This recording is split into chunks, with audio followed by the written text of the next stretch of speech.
Hello and welcome to my channel, Tracy's Local Learnings.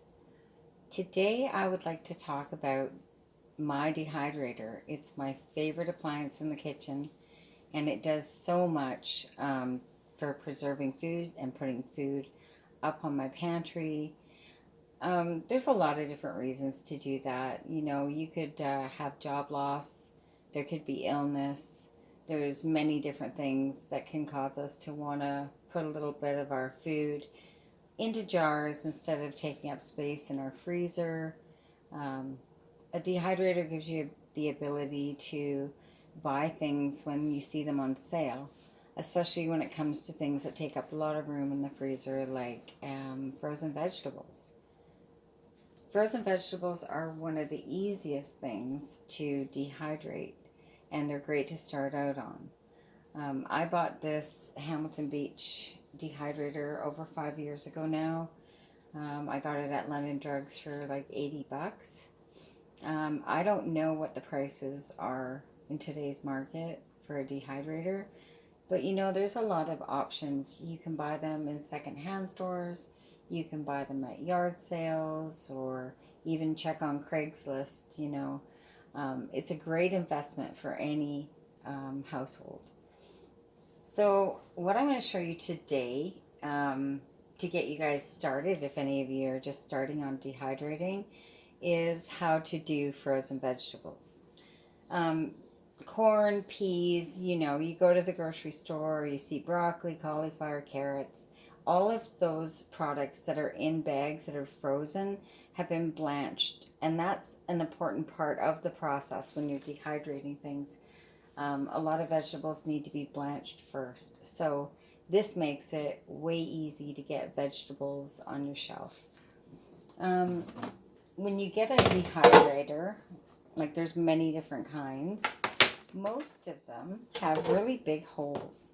So doing things like corn and peas can be a pain in the butt. So it does come with a screen, a mesh screen, that you can place in there and then put your product on top of. One of the things I've done, I'm sure you can order more of these online, but one of the things I've done is just cut cotton fabric to fit into the tray so my product can go on top of it and not fall through. So, frozen vegetables. So, you literally go to the store, you buy whatever it is. I'm going to do corn because it's one of my favorites to have on the shelf. You pour it on your tray. You don't want it bulged up. Kind of want to spread it out a little bit. It's going to shrink a lot. And then you put it on your dehydrator. You can put corn, peas, you can put all corn. Obviously, some things have more fragrance than others, but frozen vegetables you're pretty good with. They're not going to transfer their taste or smell or anything. Okay, so when you're doing frozen vegetables, you want to, this particular dehydrator, I can set the temperature and the time. It runs all the way up to 48 hours, which is great, so it doesn't like turn off at night when you can't check it, because if it's not finished, you don't really want it just sitting there. So it runs for 48 hours, and the temperature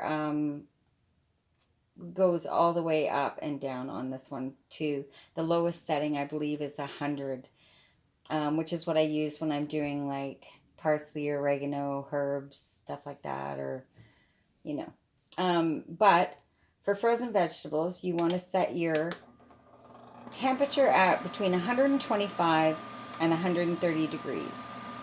The average that it takes is between 14 and 18 hours for this particular machine to get all my trays dried.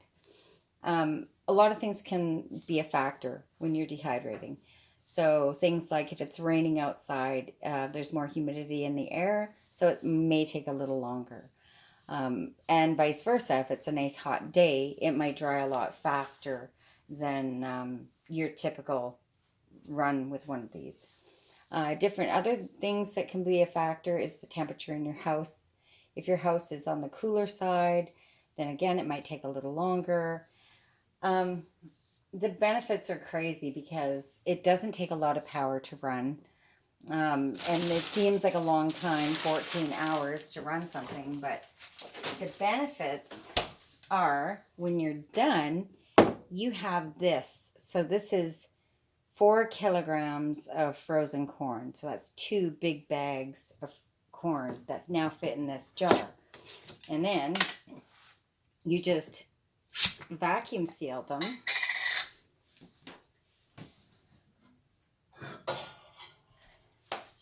And this is what you end up with.